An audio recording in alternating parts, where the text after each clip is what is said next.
Hello everyone, it's me again, Kanslin TV or Probinsyanang Crafter.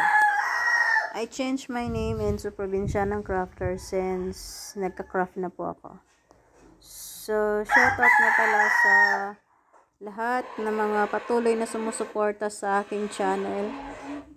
Nanonood, please subscribe guys. Thank you so much. So, dito po guys, ito yung order sa akin na pang surprise sa mother-in-law na bouquet. So, una ay nagtabas ako ng half na wrapper, color red, at saka nilagay ko dyan. Pinurma ko na pala yung bulaklak, hindi ko na ipakita.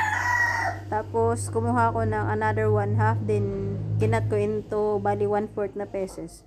Tapos, pinold ko lang ng ganyan. Yan yung pinaka-simplest way yung pag-fold ng wrapper. Tapos, nilagay ko dyan, tinape ko. Ayan, dapat magpantay kabilaan. Tapos, another 1/4 size.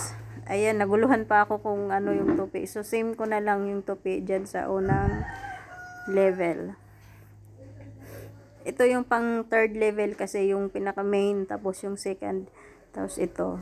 So, same yung tupi nung second level.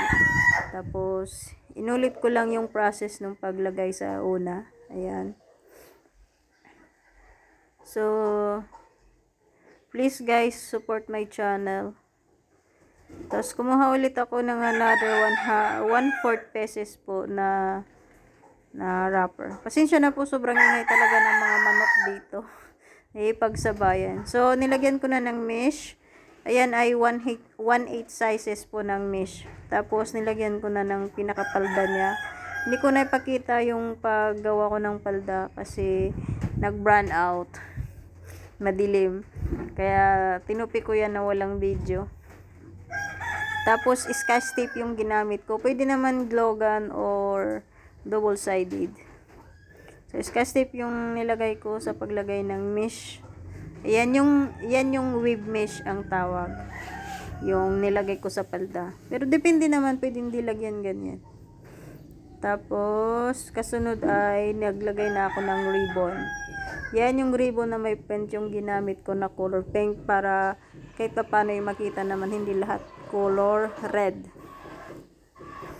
Yan ay pang birthday. Sana talaga lahat mabait yung biyanan. So, yan na po ang ating finished product.